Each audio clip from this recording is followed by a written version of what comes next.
Hey everyone, Margarita here. I'm filming today in front of Women's Hutzel Hospital here in Detroit, Michigan, which is part of the Detroit Medical Center. And this is where I gave birth to my son suffering from severe carbon monoxide poisoning, which this was the first place that technically left us untreated. Upon arrival with viewing the blood work, they did know something was terribly wrong, and they did not know it was carbon monoxide poisoning due to the fact that you have to get that person's blood within, I'd say, 30 to 60 minutes max from the time they leave the source of the poisoning. And by the time I had arrived here after I left the restaurant that caused all of this, it had already been 8 or 9 hours. Now the restaurant that caused all of this, the name of it was called Little Daddy's. It was located in Taylor, Michigan. It is no longer there. The building is knocked down currently. There's now a Chick-fil-A there. But the owner is Leonard Colton, and he does own 2 other Little Daddy's locations in just outside of the Detroit area here in Michigan. So those 2 are still operating. My case has still not gone to court yet, but this is where it all started. I did arrive here in extreme distress. Labor was progressing very quickly, and I was swollen up completely, my entire body, everything, to the point where I could barely walk. My tongue was so swollen, my feet were so swollen. There's just water underneath every part of my body and the skin, and it was not processing. So I couldn't sit, I couldn't stand. They began to try to isolate me numerous times, trying to get me to sit in a wheelchair. I could not sit down. I was supposed to have a water birth. And this is the reason we chose this hospital, is because there's not too many places that offer that, and this is one of the places that do offer that. So this is about 30 minutes from my house, which is why we chose to come here. And that is what we expected upon arrival, expecting to have the water birth, which when you have a water birth, you cannot have pain medication and an epidural or anything like that, because you're in a natural tub of water. So the whole time I had expected to be receiving that, they kept lying to me and acting like they were going to give it to me very soon, and that went on for a couple of hours, and they had no intention of ever giving it to me. And they had numerous excuses why. They said I had high blood pressure, high blood sugar, marijuana in my system. Each person had a different excuse. None of those are a reason to deny somebody a tub of water to make them more comfortable during labor and delivery and naturally push the baby out faster. So that was problem number 1 right there. They had gotten me to a point. I was here and I was threatening to actually leave and have my friend come meet me downstairs and pick me up, and I would have went home and had the baby at home. However, I kept thinking they were about to give me the tub of water, which they did not. And so that's the only reason I had not called her yet. Now, they waited intentionally until I got to a point where I could not advocate for myself or move or get out of there. So I was stuck here. I was trapped here. I made the mistake of only coming with my ex, who was not a good support system team. He had kind of removed himself from what was all going on once it became very extreme, and he had pretty much spent the entire labor and delivery smoking. He probably smoked an entire pack of cigarettes in and out of the hospital. And the room I was in was several floors up, so it was quite a walk to get to and from the room. So he had spent the majority of that time out of the room. I've spent a good 3 to 4 hours in very extreme distress, screaming for my life. By that time, I was completely deprived of oxygen. I was having a brain injury. I could no longer communicate. I couldn't, all I could do was scream, because I was in extreme physical pain all over my entire body. And that is what carbon monoxide does. It takes over your joints, your muscles, with no hemoglobin within your body. That also creates severe pain. So all of that put together, mixed with labor and delivery, created a very, very, very extreme incident.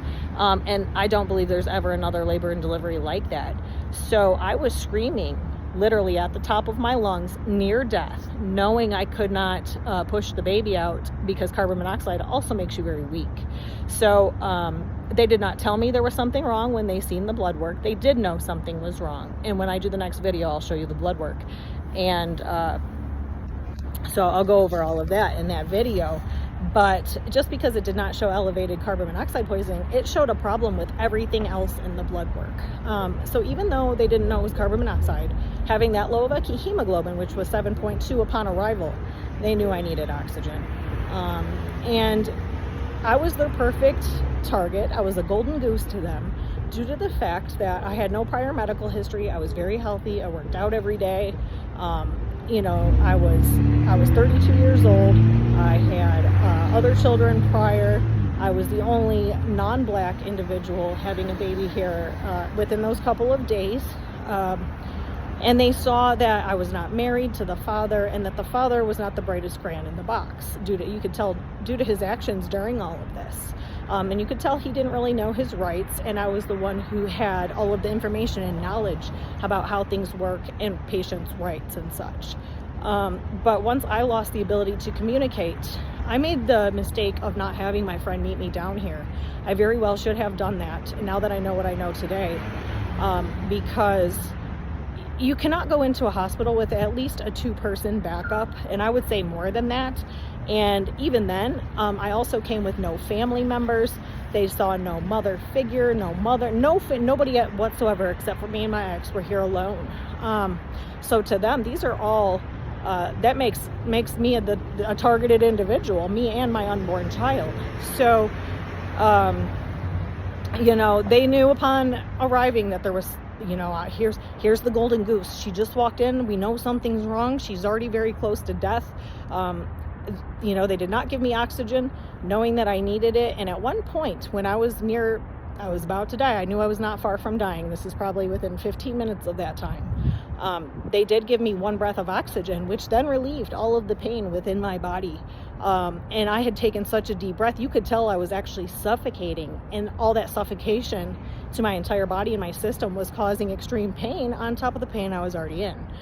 Then they gave me a second breath, and she acted like it was going to harm me. So she took it away, and I was asking for more, and she said no. And in the meantime, about 15 or so, maybe a little more, a little less, individuals had arrived and placed themselves in the corner of this room where I was giving birth. Now, mind you, I was on my knees facing the wall with my back to them and squeezing the back of the headrest of the board, of the bed, very, very tightly. For hours on end. I was holding on for dear life. So I was not looking directly at these people, but I was aware they were behind me. And there's no reason for any of those people to be in that room.